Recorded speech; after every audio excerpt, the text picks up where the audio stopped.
Dans le noir, plongé dans l'horreur.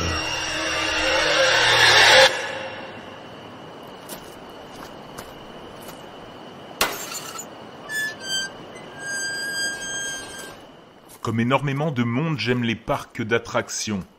Les sensations fortes, l'effervescence, les cris, les rires, parfois même les pleurs à la sortie du train fantôme. Mais j'imagine que personne ici ne connaît le parc aux Lumières. En fait, si vous êtes en capacité de lire ce texte, il est très probable que vous n'en ayez jamais entendu parler. Ce récit vous paraîtra sans doute saugrenu, mais nul doute que vous bénirez le jour où vous l'aurez lu, si vous tombez par hasard sur ce lieu. Et c'est bien la seule façon de le trouver, par hasard. Enfin, pas totalement.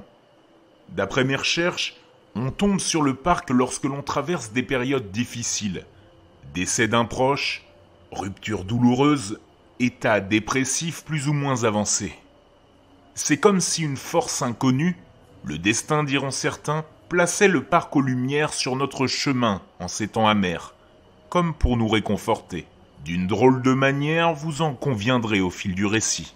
Je ne parlerai pas ici d'un cas en particulier, mais de généralités concernant l'endroit que j'ai pu constater et regrouper selon les différents témoignages. Comme je l'ai dit, on tombe toujours sur le parc aux Lumières par hasard. À la sortie d'un virage en rase campagne, sur un chemin de terre au beau milieu de la forêt. Jamais près d'une grande ville, jamais près d'habitation. Toujours la nuit. Un Américain a trouvé le parc alors qu'il faisait du stop en plein milieu du désert. Un Allemand a croisé sa route lors d'une randonnée nocturne en montagne. Et un Français est tombé dessus après avoir conduit sa voiture dans le fossé sur une route de campagne. Au premier abord, le parc paraît immense, mais plus notre regard s'attarde dessus, plus il semble rétrécir. Comme si sa volonté première était d'impressionner, d'écraser par sa grandeur. Puis, comme mu par une envie d'attirer les visiteurs, il regagne une taille humaine, plus intime. Ceux qui en ont fait la rencontre l'ont décrit comme un spectacle lumineux incroyable. D'autant plus qu'il a lieu dans des endroits complètement incongrus et déserts. Des lampions rouges, jaunes et blancs sont suspendus absolument partout, donnant l'impression qu'une ville s'est réveillée et est sortie du sol au milieu de nulle part. De l'extérieur, on peut voir les montagnes russes, les chapiteaux, les ballons multicolores. Mais tous les témoins ont été frappés par l'absence de bruit. Aucune musique. Aucun son ne provient des chariots vides dévalant les pentes des montagnes russes.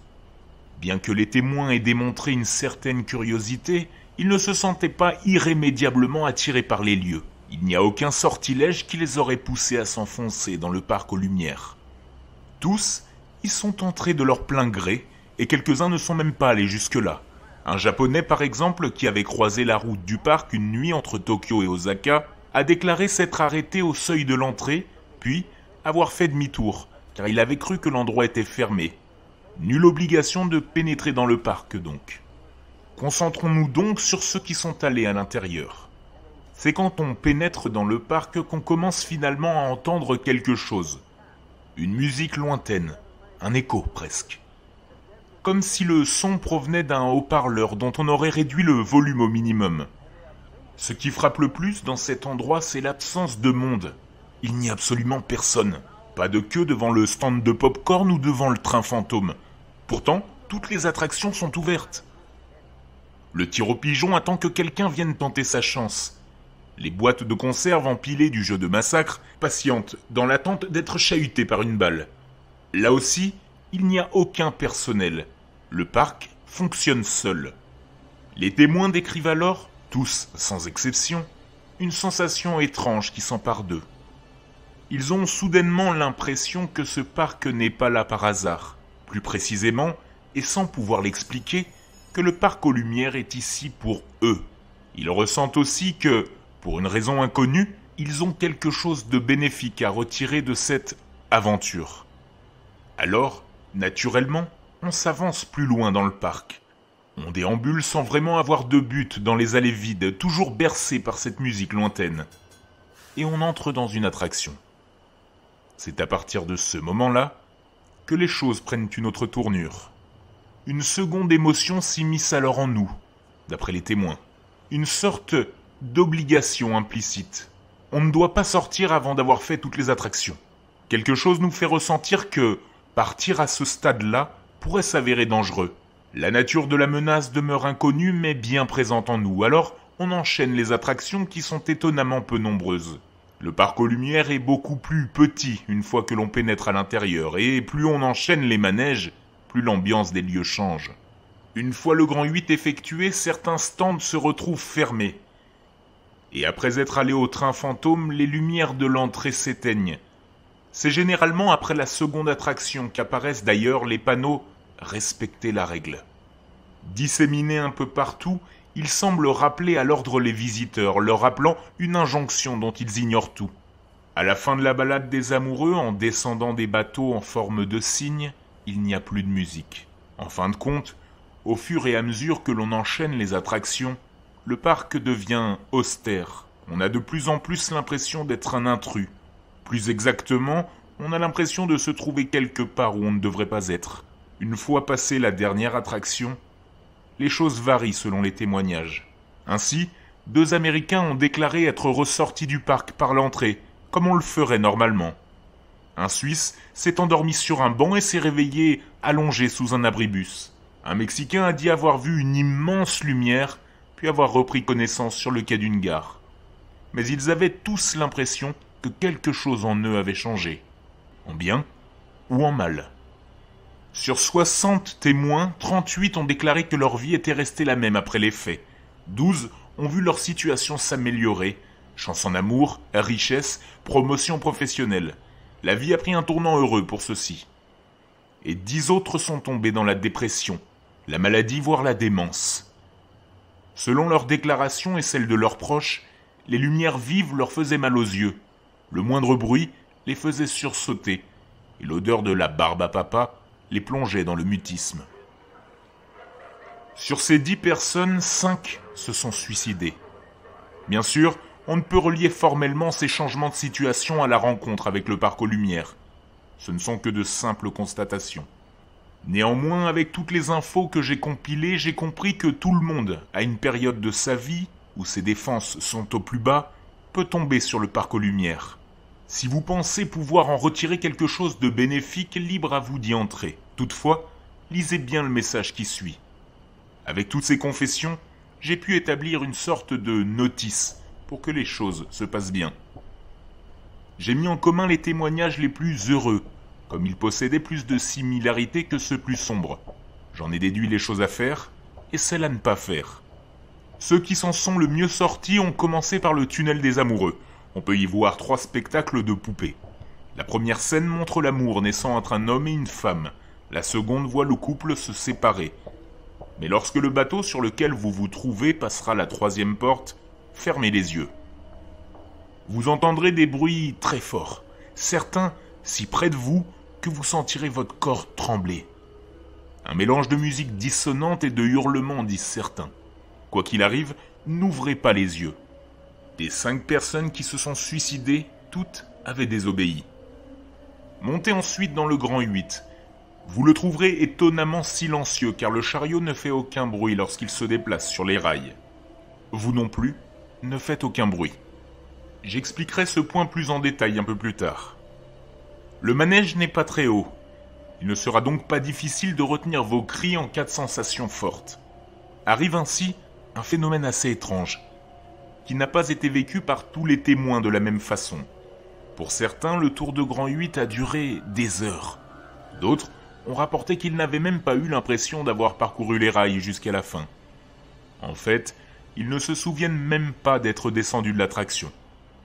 Quoi qu'il arrive, prenez votre mal en patience. Ne criez pas, ne sortez pas vos bras du chariot. Les panneaux « Respectez la règle » vont apparaître. Ils seront plus ou moins nombreux, qu'importe ce qu'il s'est passé dans le Grand 8. Au fil des témoignages, j'en ai déduit que cette règle se situe autour de l'idée qu'il ne faut pas attirer l'attention. Ne pas crier ou faire des gestes extravagants.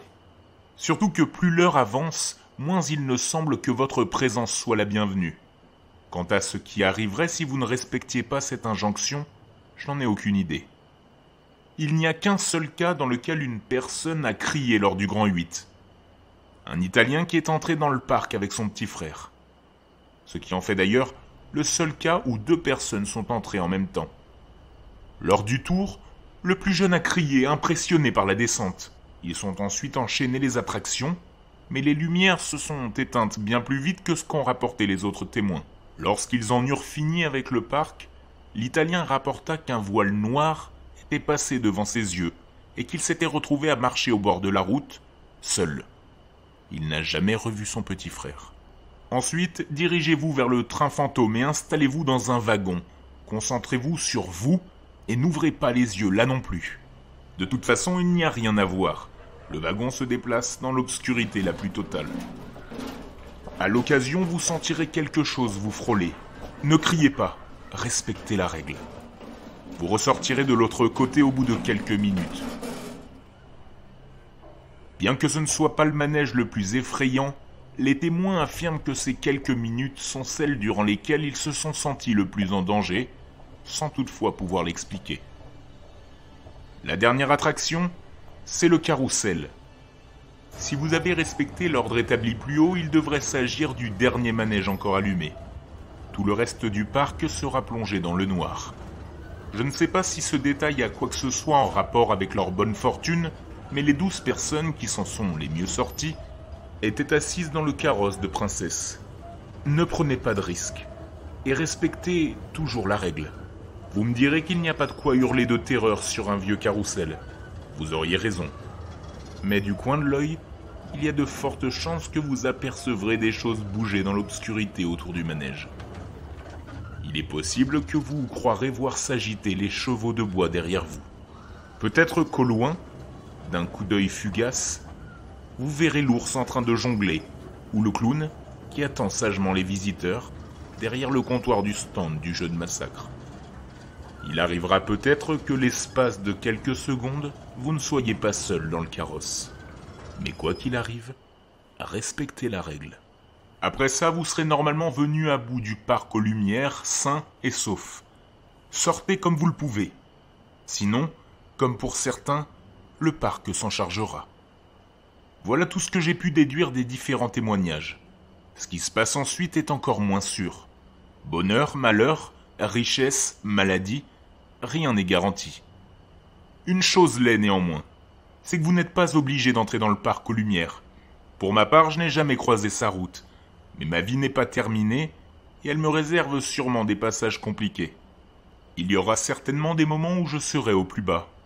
Qui sait alors si, au détour d'un chemin, je ne tomberai pas sur les magnifiques lumières de ce parc vide.